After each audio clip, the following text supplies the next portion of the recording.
there is a blackout on this subject. Its victims are dismissed as having a psychological problem that is called delusional parasitosis. Recent work by Clifford Carnicom reveals that a filament culture subjected to a blue light frequency, that's 375 nanometers, resulted in explosive growth of the culture within 24 hours after the initial incubation. So he put the blue light on, incubated it for 5 to 7 days, and then it exploded into all those little fibers that you see. Okay. And also in the chemtrails, and there's a link directly that Jeff Rentz has found out, and I'm going to have Dr. Staninger and Dr. Carjou on in about a week on my radio show. And I've done some investigations, and there's very solid evidence now that Morgellons is caused by a silicon-based nanomachine life form that does not originate on planet Earth. Is that not interesting? This is a silicon-based life form that is intelligent like bees or ants, and it fights back. Buckle up, buttercups. We have a special guest today for a special topic, so stop touching yourself and pay attention. Thanks, Maniac. Always a pleasure.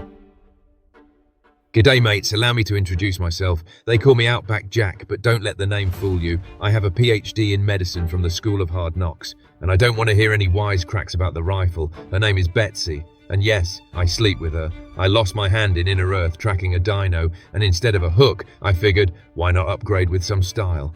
But we're not here to talk about Inner Earth today. We'll save that juicy nugget for a later date. G'day, mates. The topic for today is Morgellons disease and how to fight back. The disease first appeared around 20 years ago. It's caused by a parasitic infection that results in chronic fatigue and pain, including the emergence of multicolored thread-like fibers that occasionally work their way up through the skin. Lesions don't heal, and the disease causes major disruptions to your internal anatomy. Some people are more susceptible to infection than others, especially those with negative blood. Conventional medicine and antibiotics do nothing to stop it.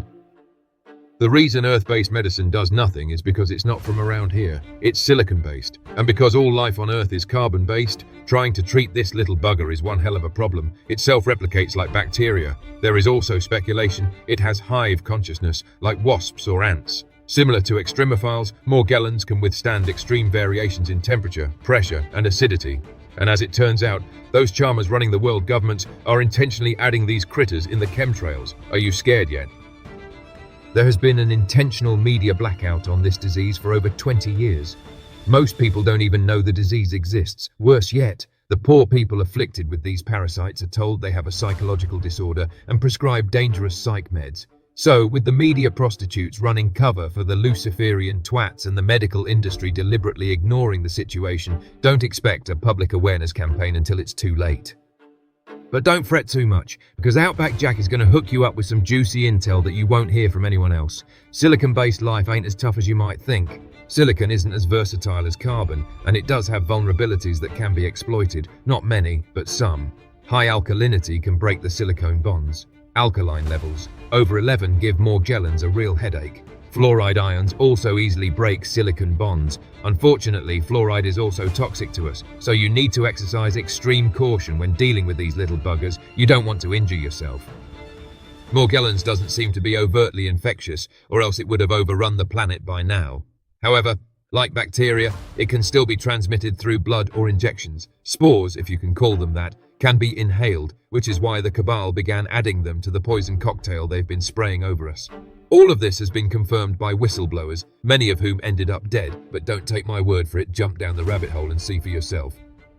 The following is a transcript from an advanced AI model where we explored hypothetical solutions to combat silicon-based infections. It provides a breakdown of how Morgellons can be combated and how you can potentially treat yourself if you ever have the misfortune of being infected by this parasite. Answer 1. What pH would break up silicone bonds? Alright, so if we're dealing with a hypothetical silicone-based parasite, kind of like bacteria, and it's living inside a human, the key question is, how do we break up its bonds without hurting the host? Silicone-based life might rely on siloxane bonds, that's silicon-oxygen-silicon, or Si-O-Si, or silicon-silicon bonds, Si-Si. These are strong, but not indestructible. Now, what breaks those bonds? Strong acids can weaken them, but not very quickly. Strong bases, Very alkaline substances like lye or sodium hydroxide are much more effective at breaking silicone bonds.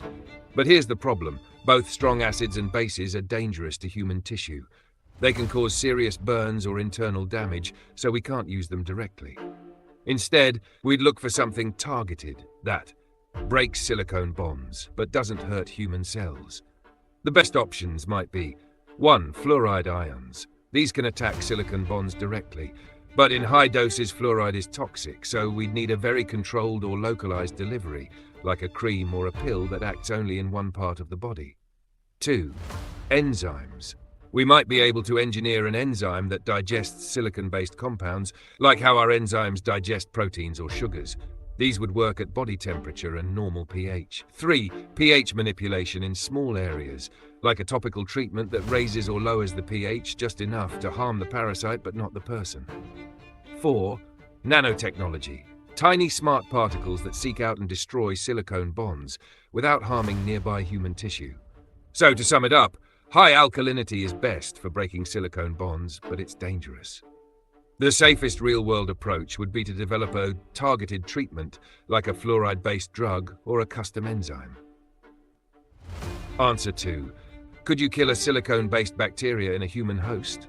A primitive silicone-based organism, like a weird kind of bacteria, gets into a human body. It wouldn't respond to normal antibiotics because it's made of silicon, not carbon. So what could you do? We'd start by figuring out what it's made of. It might have silicone chains, silicon oxygen or silicon carbon bonds, a different kind of metabolism than anything on Earth. Traditional medicine wouldn't work. Our immune system probably wouldn't even recognize it.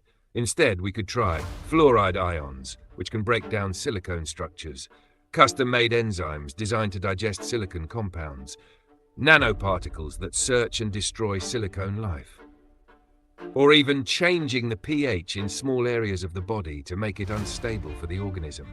But whatever we do, it has to be targeted, so it doesn't damage human cells or organs. So yes, it's possible to imagine a way to kill a silicone-based parasite in a human, but it would take futuristic science.